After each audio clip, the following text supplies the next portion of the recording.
this should Let's go. Stealing my thunder. Sorry, that was a false alarm. It's not me.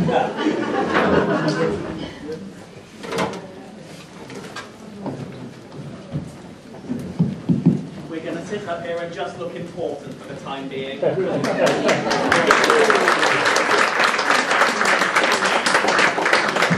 Well, that was a nice applause. I think that's the most we've got to look forward to at the moment. Okay, so we're doing a seminar about young ringers in an old ringers world. And I'm sure most of us have been young ringers at some point, or dealt with young ringers, or very, very young at heart ringers like my good self, who's still a 5-year-old really. And we're just looking to discuss the problems that we found ringing in a young ringers world. And, you know, some of the problems, and there are problems, but also some of the things we've done to overcome them, some of the good things, and just generally have a discussion, have a laugh. That's what it's all about. Okay, so I'll start by introducing myself. I'm Simon Edwards. I ring at St Mark's in Swindon, which are an 1100 weight 8. I've been lucky in having a very supportive band around me, being in a very active area, and just being encouraged to get out, do as much ringing as I can and improve myself. I'm Colin Salter and I come from Ipswich, and I tend to ring at the 12 in Ipswich, which is around a tower which is 3400 weight. But also I ring at the mini ring in my back garden, the Moller. Hello, I'm Thomas Moller and I ring at Filton in Bristol. I also happen to ring at Westbury-on-Trim on Fridays, which is quite a contrast compared to Filton, seeing as Filton is only a nice, light 600 weight ring of 6 bells, whilst Westbury-on-Trim is a rather heavier 2100 weight tenor, which is quite good fun after you've been ringing on a 600 weight ring and then having to ring on a 2100 weight ring, so yes. I'm Lexi, I'm from the Albeit, and I mainly ring at Braden. I'm Gemma, I'm from Suck in Leicestershire, and I ring there on Tuesdays. Hi, I'm Stella, I ring in Longcott in Oxfordshire. So we've effectively got 6 ringers, 3 male and 3 female, and we didn't mean to segregate like this, it just happened to be. We're representing 4 different associations, I believe, or possibly 5 different associations now, and 6 different counties. So we've got a good mix, both of age, experience, and ringing in general. I have to admit that there was a slight lie on the introduction to this. It says Simon Edwards and 5 other teenage ringers. I was a teenager when I was asked, but unfortunately I'm 20 now, so I'm not quite a teenager anymore. Right, well, one of the problems we young ringers do face, and is a constant problem, is travel. Driving a lot of us can't. I still can't. And in areas there's either public transport, which can be either very, very good, or it can be very good but very expensive, or it can be non-existent. And I think Gemma's going to say a little bit about what she's had with public transport. I'm not old enough to drive yet, so that's a bit of an issue because, well, you can't drive. And apparently it's really expensive, so that's going to be a bit of an issue with the money and everything. So it's going to be difficult to travel around and ring in different towers because you don't really want to be restricted to your tower. And like, as Simon said, the public transport can be a bit iffy. So you're going to have a lot of issues there. And it can be really expensive, so there's more money issues involved. We want to travel around. We like getting out and ringing at different places, particularly if you're a known tower grabber like myself. And if you can't, and also travelling around to other towers gets you to ring with different people, make new friends, a different experience. You might ring at a 6-bell tower, so you have to travel to another tower to ring on 8 or 10. And it is difficult when you can't drive. And to be fair, a lot of older ringers I've come across, almost every ringer I've come across who can drive, has always been really generous with lifts, and I think that's one of the really, really good things about the ringing world. But there are people willing to help you, to drive you, or to stand behind you at the practice, or to buy you a drink in the pub afterwards. Not that I'm advocating we can go to the pub. Have we got any audience members willing to share their experiences with transport problems or how they've overcome? Here you go. Oh. Thanks. For me, like getting to my actual own practice isn't that difficult because I live like 2 minutes away from the church. And I'm lucky enough to have groups of ringers around me who like will organise certain like things and lifts, even to get here, because I'm the only one in my family who rings. But there was an LEBRF day this year which I went to, and it ended up that my dad, who doesn't ring, but who does sometimes travel around with me, he ended up driving a group of us. So that's sort of how I've overcome it, is a mix of tower ringers and then family members and having to sort of apologise for having to get them up at like 6 in the morning or something.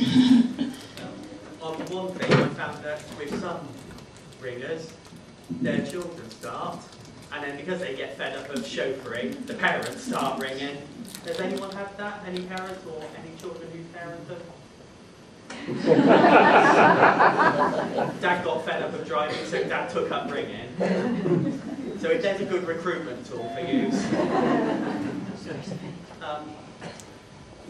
But it is difficult, and I don't like keep asking people for lifts. But while I can't drive, sometimes it is a needs must. And afterwards, do you offer them petrol money or buy them a drink? Yeah, usually I get a bit. So there's compromise, or sometimes I'll stand behind them and help them, with something they're not sure of in terms of the ringing side. You compromise. Yes, Emily. I found getting when I was much younger, I had a bike, and I found going from tower to tower on my bike helped. And it gives you a lot of independence. Yes, bicycles again are cheap once you've got them and you don't muck them up too much. They're quite cheap to maintain, and they keep you fit. Although, as you can tell, I don't cycle very much, and they're an effective way of getting. But where I am, Swindon is very hilly, so it's not always the answer. But who's done a ringing and cycling tour, like the YBRCT or the Ramblers? Couple? I have as well. And they're really good fun as well. For those who are not sure what the likes of YBRCT, Young Bell Ringers Cycle Tour are, it's a tour of an area, only instead of driving between towers, you do a circular cycle each day. And they are really good fun. Okay. What's next? Please volunteer, because this is quite awkward.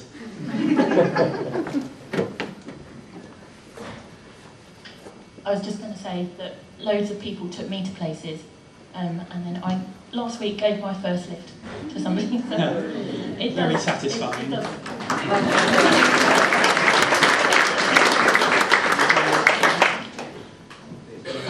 I didn't really have many transport problems when I started and up to now, because both my parents are ringers. So most of the time, anywhere they were going, I would go as well. So it just made it a lot easier. Although they'd rung up most of the towers in our area, so I had to find other ways of getting to them. Well, it's like what you've been raising. It's very difficult to try and arrange transport. I mean, for example, my mother, quite funnily, is ringing a quarter pill at Mangotsfield today, and Dad's working, so without the generous offer of Simon to take me with him on the train, I wouldn't have been able to be here today. And it is, without having people to help you and ferry you around, it's really so much more difficult to try and improve your ringing standards, and also mentally trying to improve your confidence in yourself to be able to ring. I will say, as an organiser, I do a lot of organising. I like doing my own organisation. I find it very rewarding. But I can't drive, and when I've got people like Thomas in my group who can't drive, it is another headache trying to sort out someone who can take them, or where the nearest train station is I can be met at. it's a pity there's not more big cities dotted about the place where you can do just a walk-in tour, but once you've got past Bristol, London and Reading from Swindon, there's not a lot left. Lizzie had something. I was just sort of going to talk about the fact that some towers, you've got people who are terrified of this whole child protection issue, and I think that a lot of the lift issues that people have are from very reluctant adults who don't want to, for instance, be in a car with a child on their own. I mean, we all know that we're friends in the tower, but has anyone, I'm interested to know if anyone's actually overcome that situation in a tower where they have been particularly worried about giving the younger ringers lifts. Has anyone had that before?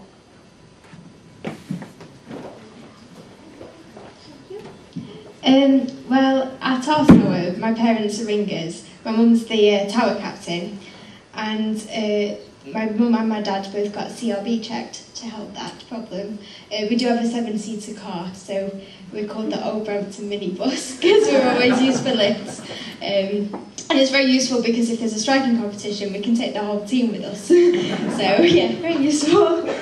For outings, waterfield tours, etc. Yeah, and you know, as soon as your CRB checked, you can say it. You know, if you've got some a recruitment day, you can say, oh well, you know, we do have ringers who are CRB checked, so there's no need to worry about that sort of thing. I'm glad Lizzie touched on the child protection because that's becoming a big thing, and CRB or DBS checks now are becoming a lot more commonplace, a lot more needed in places.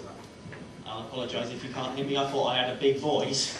No, CRBs are becoming more and more important, and now I've become an adult, etc. I know how it can be difficult, but it's something that just requires some common sense, a CRB check if you can get one organised and working around. Is more comments?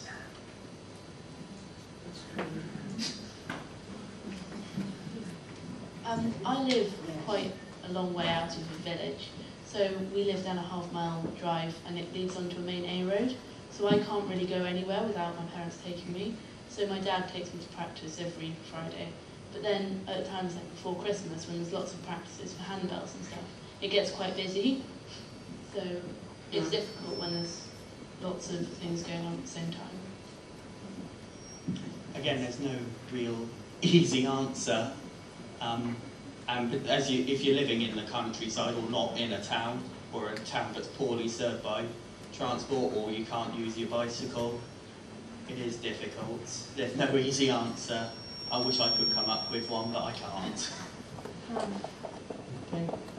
Feel free if you are over 25, but still feel 25 at heart. Yes, but perhaps if you have transport difficulties, you just ask some of your local ringers if they are willing to take you. Yeah. You don't have to rely upon the same people all the time. And I'm sure you would find those that are well over 25 would be only too pleased to take people to ringing activities if they want to go. Something I said at the start was that it's one of the great things in the ringing world that, you know, everybody does tend to help everybody, and that is with lifts. When I've been doing a lot of organisation or asking people for transport, they've been only too pleased. If you live, you know, further out of the village than the other ringers, then it's a bit of a pain for them, and you don't. I don't know if young people, you feel awkward asking people to come out their way to pick you up, even if it's only a couple of streets. I know I feel quite awkward sometimes saying, "Can you come half a mile out your way just to pick little old me up?" Well, they can say yes or no, can't they? Exactly. As my daughter says, you give it back to other people. In 30 years' time, you'll be taking people places. People took me places 40 years ago, and I give it back, and that's all the reward I need, is to see them enjoy themselves. Exactly. It's giving it back. And that takes us on to something else. 30 or 40 years' time, you said, we'll be giving it back.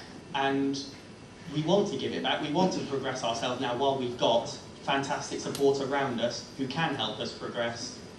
And for the most part, I've not often found a tower where it's, you know, clicky or older ringers, this is my bell, I ring the treble only. They are about, but not so common nowadays, and that's great to see. But I know, Stella, you wanted to say about the troubles you've had with this sort of... So my village tower, they didn't used to ring that often, so they only rang about 10 minutes every fortnight before church. So that wasn't really enough when I was learning. So I went to Longcourt to learn. This is where my dad took me.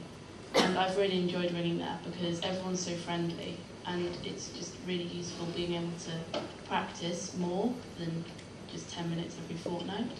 So I've really enjoyed ringing at Longcourt. You say 10 minutes a fortnight. I was always told that an hour a week at a minimum when you're first starting to actually get the aspect of not just the bell handling, ringing with others, but actually progressing on to a stage where you can start helping yourself. Once you've got to a rounds and call changes stage, particularly, you can hold your own on the end of a rope. You can manage your bell. You can start going other places. But when you're first starting, you can just ring backstrokes. It limits to you visiting other towers or progressing further, etc. Gemma? Once you progress quite far, you can ring as much as you like at the towers and stuff, and you don't have to be limited to what you can do, because you can do a bit more than that, and you just know where your limits stand, and you can just know what you're doing. Okay. Want to say something? It's brilliant, good fun after you've had to go through the process of learning, which in itself is quite a tedious process, and you have to have lots of perseverance to keep on going. But as soon as you progress by going to different places and by trying different towers, it's so satisfying when you can be able to go somewhere and you can say, oh yes, I can ring that and I can ring that, compared to being sort of sat on the sideline saying, oh, I'm ever so sorry, but I cannot ring that. But with being able to go to different places, it really opens up your different opportunities, because you get to meet different people who can give you different advice and give you different amounts of help in your areas that you need improvement, e.g. bell handling, learning different methods, areas like that. Yeah, because going to different places is just brilliant, because you can have experiences of all sorts of different bells, weights, how they go, how they feel. You can go out on tower grabbing days, court peals, ring peals, and it just really helps you progress so much faster. I apologise for being over 25. 25 that's good enough for me. I would like to know from you, how important is it for the youngsters to be with other young people, or are you happy ringing predominantly with older people? I think this is important for us because we want to try and attract young people to the environment. I think we need a mix. Ringing with older people where there's no pressure on you to be the best, to be the most experienced, when you've got others, who are more older and wiser than you, if you like, then that's a good comfort blanket, and that will help you when you're learning methods. But what I found with the National Youth Competition, I was part of the winning G&B band 2 years ago in Birmingham, and when we first started practicing, no one would talk to anybody, would they, Ian? No. 4 months with no... It was about 4 months. 4 months and with then, no conversation whatsoever. Even on the day itself, we had the roving Ringing World person come in and do an interview saying, how did you feel about that? And they would. And, and I think winning partly had something to do with it, but the actual day itself at the Ringing World competition was so good. It really was team bonding, if you like.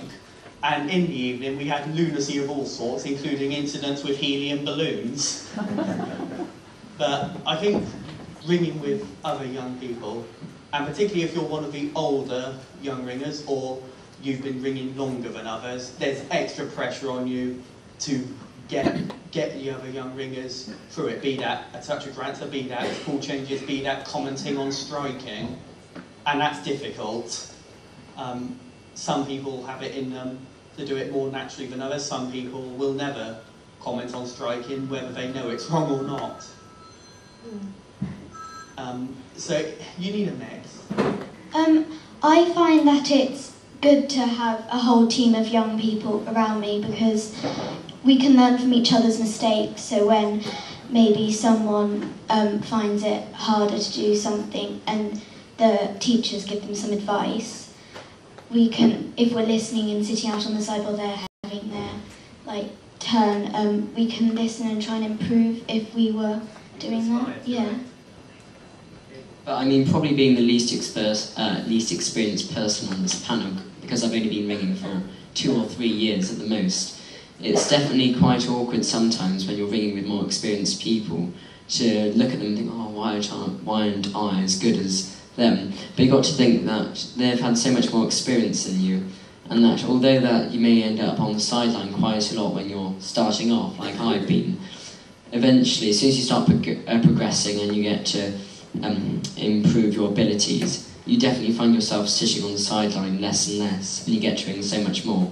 Lexi, you've been part of the Isle of Wight team. How has it been for the Isle of Wight team?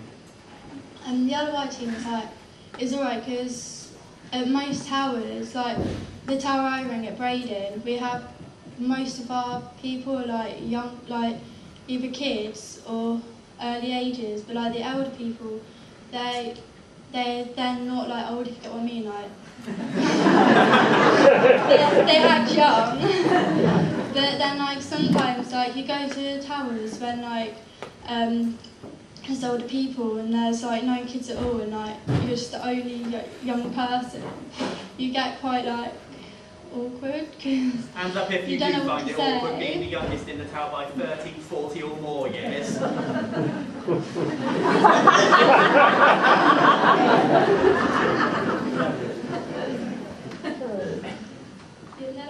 They talk about like things that like, and you're just there like, what are you talking about? And so it kind of like, it's easier like when you find like a particular like couple of adults, like a group of adults in the tower, and they're all like, and you get to know them, and then they get to know you, and they act younger. It like you don't get so awkward. So yeah. In Devon, we try to organise 3 outings a year just for young ringers, and it's really good because me and my brother, we're the only young ringers in the tower, and it's really reassuring when you meet up with them that there are other people in Devon that are the same age as you and that ring as well, so that's great. And I think that's one of the things with the National Youth Competition, when I see the turnout, and I'm too old to participate now, I'm the old lag of the G&B team, but we had, what, 15, 16 teams in this year? 16 lots of 8 teams. That's 100 young ringers or so before you start. And that's fantastic to see. Sorry, this guy's... Yes, Tristan. When I'm with my tower at Brading, I find that it's easier to ring with younger ringers rather than the older ones, because they want to ring what they can ring. And then if there's younger ones, then we can all ring what we want to ring, other than having to stop and not be able to ring for quite a long period of time. And again, that's one of the things with a young person's band. You're often all at the same ability, or you're at the same sort of stage, and you can ring together, and you know, there's not always the pressure to improve and keep improving. And I'm not saying that all young ringers bands are laid back, and I'm not saying that all old ringers bands are tough and we must have this perfect, because it's not, but there is that aura of it. As an under 25 ring, as an under 25 ringer several times over, can I ask if the under 25s are involved in bell maintenance, rope maintenance, that sort of thing? Thank you. I do help my dad in the tower fixing ropes. I haven't done much bell maintenance, and I keep meaning to and keep not, but I do help as and where I can. Yeah, I've done plenty of climbing over bell frames, checking ropes, oiling, playing bearings, because it's just so much easier for the older people when they've got someone young to climb.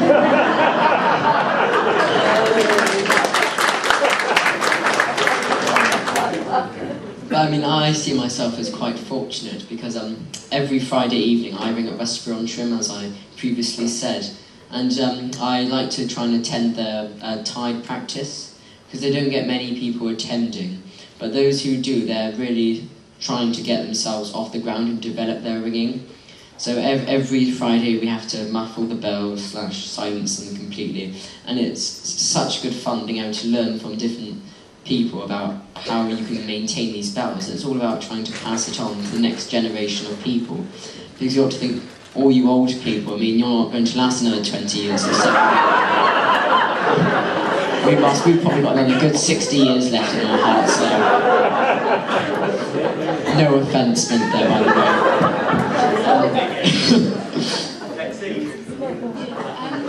Our maintenance team, there's 3 of us, and I'm 17, and then our youngest one's 14, and then our oldest one's 20.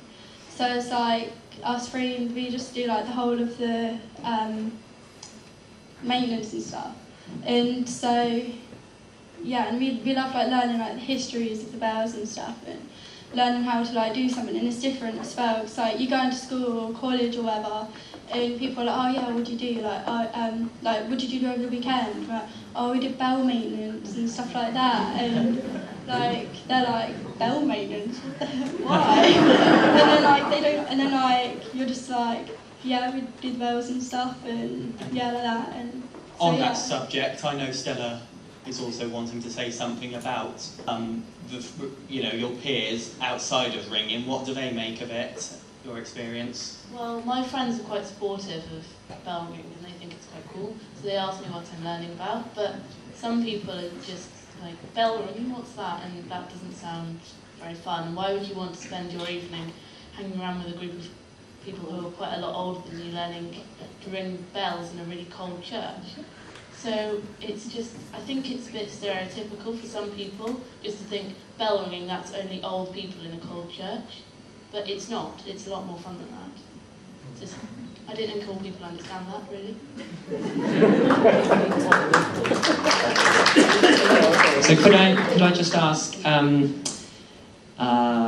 it seems to me that one of the issues here is that ringing is more than just about ringing in a tower. There's this social dimension to it. And probably in many towers where there are young ringers, there isn't a critical mass of young ringers to have their own social life. So I'm just wondering what you guys do, how you organise yourselves. Can you sort of amalgamate on a district or a wider area to make your own social aspect of this? Well, in Suffolk, the young ringers are really spread throughout the county. You've got a couple up in the northeast, a couple in the northwest, and it's just really spread. So we have to travel a reasonable distance to all get together. But we've been having monthly practices just for young ringers to get us the chance to socialise together and ring with each other, so we don't have to ring with a band that's probably got an age of about 50 plus. How do you organise the practice of getting the young people together? Our practices are generally organised by a few of the parents that get together and email each other about which tower's the best to go with young ringers, and what times and what dates are best for everyone. I wanted to go back to something which was said earlier, but it fits in a little bit with this as well. You said sometimes young people aren't sure what older people are talking about, but turning that on its head, we've definitely had conversations in our tower. The young people have explained what selfies are, and we've had practical demonstrations. So there's definitely, it works both ways. Yes, of course it does. And there's also, of course, a common platform where, you work on the same level, where young people and old people alike know about a certain topic, and for some young people it might be history or science they're interested in, or it might be turning that on its head. It might be some older people, and I know there are older people who are interested in the modern trends, selfies, loom bands, whatever else is going around at the moment. And I think the other thing is, I think ringing is a great leveller, so although children are normally seen as learning things, in our tower we've got dentists, we've got doctors, we've got solicitors, all sorts of really high-powered things, but they're all learning too, so that's... It is a leveller. And that makes the children feel so good, because they've taken people. There's not many places where you can find a 15-year-old who's been ringing for 2 years, correcting a 65-plus-year-old who's been ringing for 50-plus years, but it is a leveller. They explain things to They explain people, and different people learn different ways. It might be, Bob's been trying to learn plain bob doubles for 20 years, and Jim's been trying to teach him one way to do it for the last 20 years. And then suddenly, someone, maybe Sam, who's been ringing 3 or 4 years, knows bob doubles, explains it a different way. It clicks.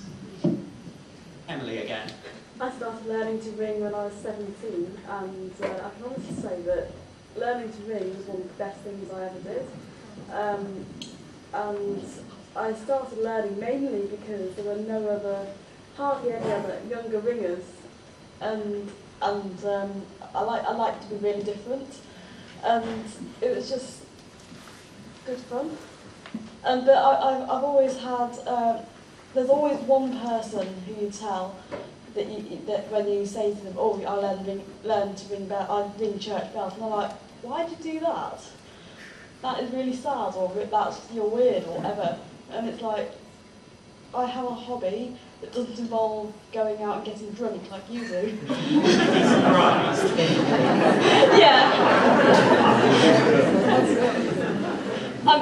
You know what I mean? Well, I started to ring at a heavyish sort of rough Suffolk 6, and that sort of put me off a bit, so I had about a year or two's break. And then when I came back to it, and my older brother was ringing at the same time, it just made it so more enjoyable learning, having someone else young to learn with and sort of compete with, and if that's the way to put it, it just makes learning to ring a lot more enjoyable. Being a young ringer may not seem like, but when you're in a tower and it's more than one of you, you kind of have a competition between yourself to see who can progress the fastest. And even though that seems like you're trying to push on really quickly, it's not, because it's really fun just trying to between yourself and have a little competition to like, that I can ring this before you can ring this. Friendly competition, and it does work. Colin's mentioned that he's got the sibling George who rings, and the fights between them are legendary. I've witnessed a few, but it is friendly competition, and I've had friendly competition with someone my age learning, and we sort of egged each other on while knocking each other down, but it's pushed us to a higher level than what we probably could have achieved without that. I'm the youngest in my tower, and the only one sort of out of my year group who rings. And for me, like, my parents and everybody knows that I often refer to my group of my tower as like a second family almost, because I've just been really like embraced by everybody and helped and improved. And I go up to some friends and say, they ask, what are you doing recently? And then I explain to them the ringing stuff I've been doing. And most of the time, actually, they're more interested, like, what's that really about? And then half of the other time, they are referring to me as being like one of the monks from the Mars Bar adverts. And I know that's has done more to destroy the image of ringing than anything else. And I ended up to say to them, if I do that, I would kill myself. Yeah. And if I go up like that, something's gone disastrously wrong. Like the famous picture of an accident with a woman dangling upside down, her foot caught in the rope. Something went wrong there. Mars didn't plan that very well. Maybe in the yellow.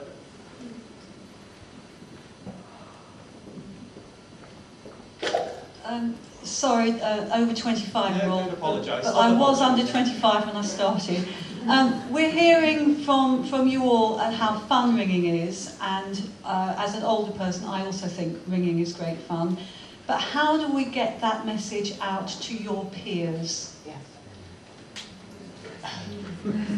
This is what we've had. There's been a lot of correspondence recently with getting that message out to my peers, and whenever I mention to someone I don't know, or they don't know me, that I'm a ringer, nowadays they're a lot more supportive. Oh, what's that about?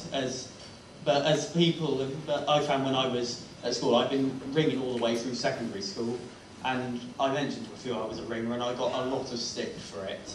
And for some people that would have knocked them back, but I just kept going. But getting the message out about what ringing is to peers, social media I think is a good start. The likes of Facebook, Twitter, YouTube, etc. So many people use it nowadays. then you put something out on a public group, it goes viral, and that's a good start. Yeah, so it is a bit difficult to get the idea of ringing being fun out to other young ringers or other youngsters that don't ring. Well, one thing that could work is if young ringers need to encourage their non-ringing friends and tell them how fun it is and how much they enjoy it, and try and get them to, for example, come to their local tower for one practice night and see what it's all about. I mean, I don't like to see myself as being a predictable person, but I mean, the majority of the time, whenever I ask my friends, guess what I'm doing this evening, more often than not, they always guess correctly, which is bell ringing. And I always have to use the same old sigh, yes, because as per usual, they never listen to my explanation about how bell ringing works. No matter how many times you show them a video about, oh, this is what a bell does, and they're full circle rung, and they're not just chimed and you don't go flying up in the air. It's very hard to try and convey the message about why we are bell ringers and why we do it. And I think that's a difficult thing people who aren't not bell ringers struggle to see about that. Although yes, it is very fun, it's also very challenging, and it's incredible to be able to challenge yourself in such a way where you can learn something new and different, which not many people can actually do, which is be able to change ring bells. Could I just ask a question of this young man? What would you have to do to get two or three of your friends, challenge them to go with you of an evening to see what goes on? What would you have to do? Well, I'd probably have to tell them to stop playing their silly games of football. No offence to football fans out there. Are there any girls in your tower? No, but I'm the only young ringer in my tower. Right. So how would you try and get some of your friends to go on just at once to see what goes on? Well, probably by showing them... Well, I don't think I'm a very good person at explaining things. I don't think they properly understand what I mean by saying bells are full circle run. And I think if I tried to show them how fun it could be by persuading them to take them on outings by saying, oh, you have to come along, or by trying to trick them, perhaps, up into the tower.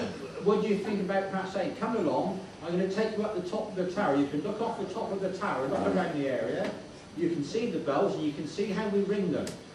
Well, yes, I mean that's... And perhaps have a drink afterwards with the local ringers. Well, exactly, that's a very good suggestion.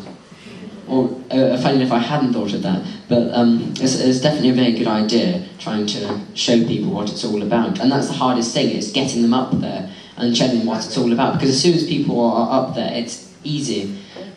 But, I mean, when you haven't got a clue what's going on, it's very difficult. And do you think when you were learning, that if you knew there were 5 or 6 other youngsters in your area, that you could get together with an experienced teacher of a Saturday morning or something, and have a bit of a lesson, that you would find it easier to ring and to get on? Definitely, because you're with people who are with people who are of your own age or similar age, and probably have similar brain capacities, and you're all going through the same situations, exams, revising homework. And that's what you don't find with these older ringers. Although you may have work and other priorities, you're not going through exactly the same situations that we are going through, having the pressure of exams and so on and so forth. And this is where the friendly competition comes in, and it works best with your peers. You can do it with someone of a differing age or different personality, etc., but with your peers, it does tend to work best. I have actually managed to persuade some of my friends to come ringing, and at the time they sounded interested in it, and they said how fun it was when they had to go at ringing the bell at backstroke and handstroke. But then when I asked them again, they just say, oh, I'm busy that night, or I don't want to come. And then a few of them I have managed to come along for a few months, say, and then eventually they just give up because they can't really manage it and they find it hard. It takes different people different times. I was lucky in that I was able to pick up the handling, the rounds, etc. fairly quickly, but others take longer, and that can be frustrating, particularly if there's a group of you learning. Colin's got something? Yeah, it was just kind of to build on that young lady's opinion. I kind of have a different view of the world. For those that don't know, I've been organising the youth contest for a while, And I see all these youngsters coming really keen, and in my experience, I've never had a problem with recruiting youngsters. It's always been retention. And I think the discussion we've been having, and I think the youth contest has done a lot for this, about getting youngsters together, ringing together, is really, really key. If you think about what we're competing against, I'm also a cricket coach. Now, if you think about the under-11s, the under-13s, the under-15s cricketers, well, they're playing with each other. They're playing with their own peer group. And I think they kind of see this, and please correct me if you're wrong, you're there at the moment, but when you can get a group together that really feed off each other, then that's when you're going to get the retention, and that's the key point as I see it at the moment in the situation we're kind of in within bell ringing.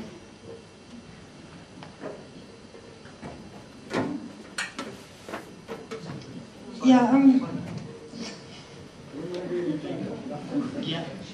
Well, at our tower, there's like every few months there's a training evening. So last night we did Stedman, and there's also been times where you can bring a friend along, and they can learn to ring, which has been really good. So we've also done bell maintenance courses.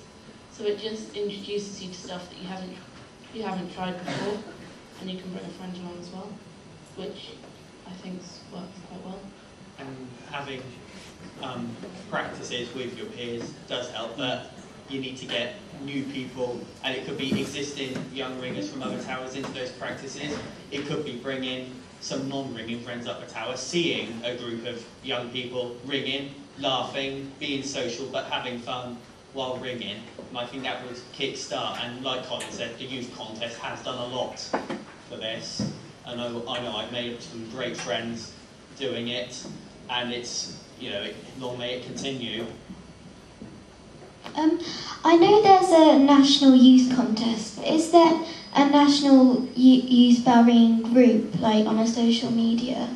Or would that be there are lots of Facebook groups. There's Bell Ringers, there's Young Bell Ringers Facebook group, which it's not strictly for under 30. There are a few who are past the 30 age but still remain on. But the aspect there is to get young ringers talking to each other. We organise 4 outings a year to different parts of the country. We have social meets. We can arrange quarter peals or peals with our peers on it. And that is very good. And I've met a lot of people doing the outings through that group. I've actually been on one of your Young Ringers outings. I went to the one in Derby, and well, it was a really good day out. Unfortunately, I was probably one of the youngest there. People do mistake me, they think that I'm older than I am, and one of them asked me which university I went to when I was still at school, but it was alright. I do actually have quite a nice story. I used to be a scout, and Chatsworth in Derbyshire, they hold, every 5 years, they hold a big, it's an international camp called Peak, and the Lichfield Ring went, and my parents did actually help out on it, and I managed to get one of the scouts who I was with into ringing, and she's still ringing now today. She's doing ever so well, and I think that now that there are a couple of more ringers, we now have 11 under-20s ringing in our tower, so we've done really, really well.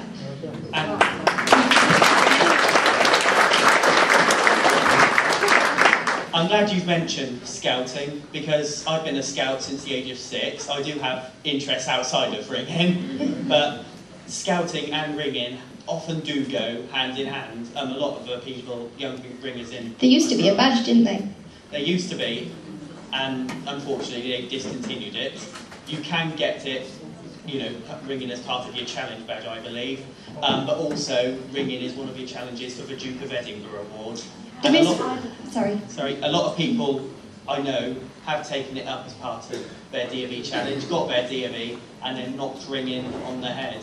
But if we retain some of those, and we do retain them, then that's not a bad thing either. Hello, Simon. Hello, Ian. Could each of you tell me, who's, from a ringing point of view, who's the most important person in your ringing life, and why are they so important to you? My father, tower captain, and general man, because for a start I've got to live with him, so I can't get on the wrong side. But also he's taught me my handling, my striking. He's constantly moaned at me, and I thank him for it now, but at the time it was stop whinging at me, will you? Because he wanted to get the best out of me. But also, he's got me up to a standard, and then he's been, he rang my first appeal with me, etc. And then he said, right, you can carry on ringing with me, or you can go off and do your own thing. And I think it's important that when you get to a standard, you are let out to do your own thing. You're not held back by your tower captain saying, no, you can't do that. I think it's important that he has let me go and do my own thing a lot of the time.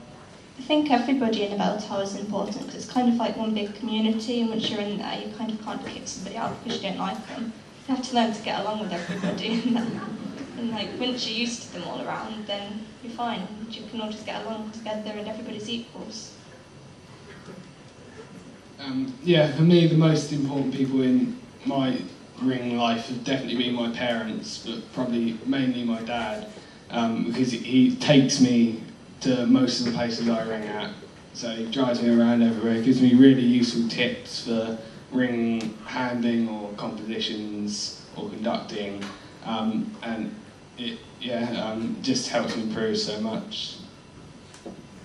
Definitely for me it's my tower captain at Filton, David Haslam. I mean, he's been so useful towards me. I mean, he taught me everything I know about bell ringing and how to approach it and how to meet new people, as well as also giving me the confidence in myself to be able to go out and ring at different towers, because rather than being held back and saying, oh no, you can't do this, he's encouraged me to go out and ring at different towers, and that's why I have such a busy ringing life. I mean, Mondays I ring at Armsbridge and school holidays. Tuesday I try to go to Frampton Cottrell, Wednesdays Mangotsfield, Thursdays Filton, Friday Westbury-on-Trim, Saturday sometimes weddings or quarter peals, and then Sunday back at Filton again.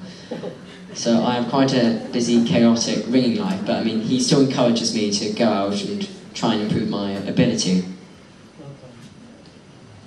I don't know, like our tower, like everyone sort of like, we all go into like one person, so there's not really like a particular person, there's like everyone really, because like we all encourage each other. If someone goes wrong, like someone will tell you, and there's not really like a specific person that like nags all the time. We're like quite a fair tower, so I don't really know. If I was to pick someone, it probably would be the tower captain, Barry.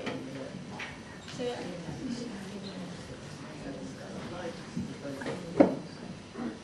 Our tower captain Tony is amazing at this, but he's probably the most influential person I've met at bowling. But also Lucy and Joe and everyone else at Oncod, because everyone's just so friendly and welcoming. So when I first arrived there, I wasn't amazing at ringing, but they all helped and tried to get rid of some of the bad habits I picked up in my old tower, which were quite a few. And we got rid of those, and now I'm really enjoying ringing, and everyone encourages each other. So it's not necessarily one person who helps you ring, it's everyone. Yeah, sorry, I'm not under 25 either, unfortunately. But I was just going to say, a lot of you have said the tower captain are really influential, and I wondered whether any of you thought that getting young people up into positions of that responsibility might actually encourage more young people to get involved. So it doesn't have to be by themselves, but maybe, for half the practice they run it, or they run it in conjunction with an adult. So that might inspire other people to get involved and actually, give them experience of it. That's how we do it in the university system. Often the master of the ringing society is someone an undergraduate who's just come up, and they're having to manage a load of rabble of postgraduates and people who've left, and they generally do a pretty good job. So I wonder whether that was something we considered. For the last year or two, I've been sort of shared running practices with my dad, so I've got an opportunity to run them. I'm the branch deputy ringing master, so I take over some running there, and it is difficult, not just because of the age, but actually running them, trying to fit everybody into a very active practice is difficult. But I think it's important to start early, because not only you get the practice and you keep building on it, but also when you look back in 10, 20 years' time, you look at someone else who's up and learning, you think, I remember being there, I know what it was like, I want them to have the same experience as I did, or I don't want them to suffer like I did, depending on your experience. So.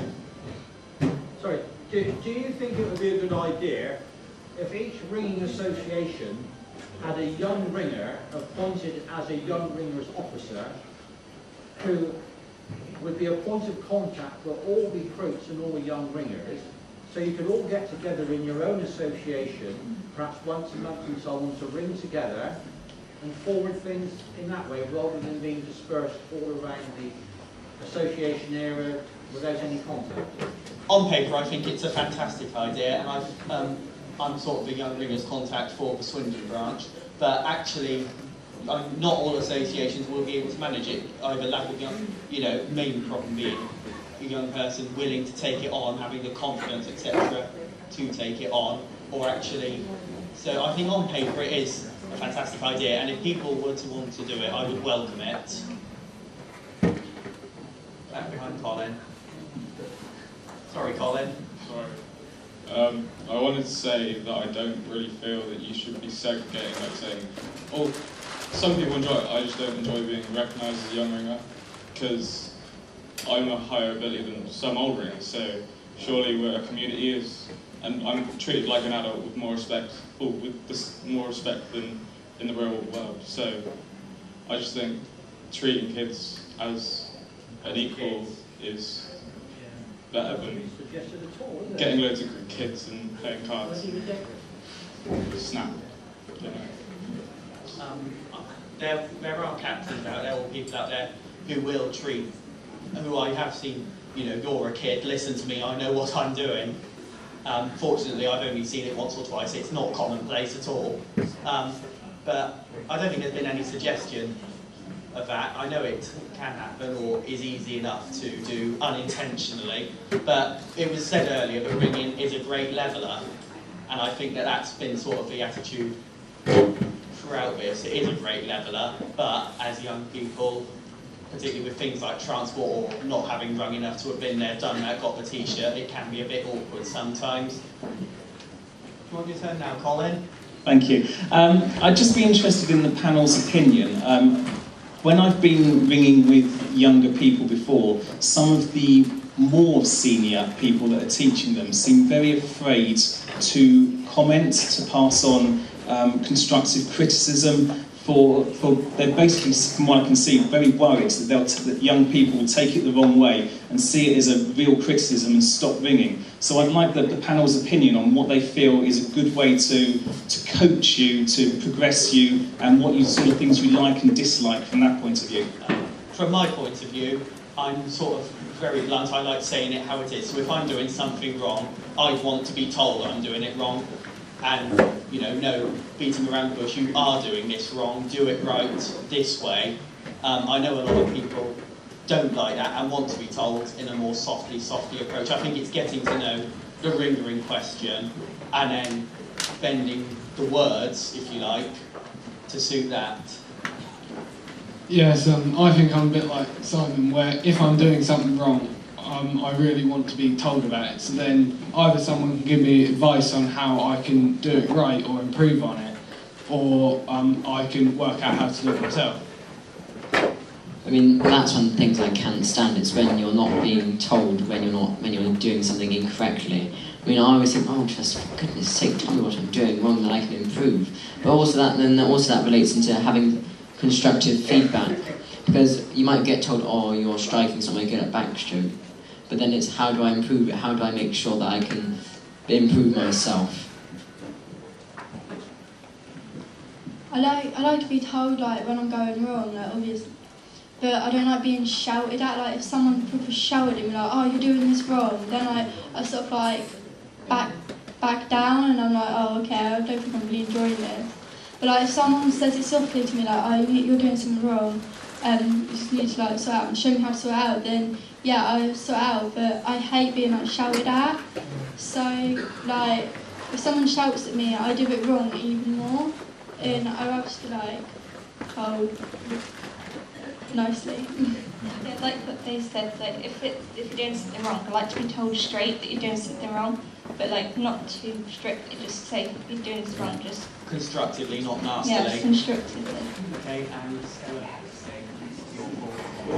Well, at my old tower, if I did anything wrong, all the ringers were quite a lot older than me, and there weren't enough ringers for one of them to stand behind me. So if I did something wrong, they'd just say, oh, go quicker at backstroke, and at that point I didn't really understand what they were talking about. So that was hard for me to change. So that was quite hard when I didn't really know what I was doing wrong. Okay, and I know there's more that can be said on this, but unfortunately, as I'm being told quite visually, we are actually out of time. So I just want to thank you for coming, participating, being a really fantastic audience. I know it sounds really... Can we thank these 6 people who've gone along? Absolutely, thank you. Well done.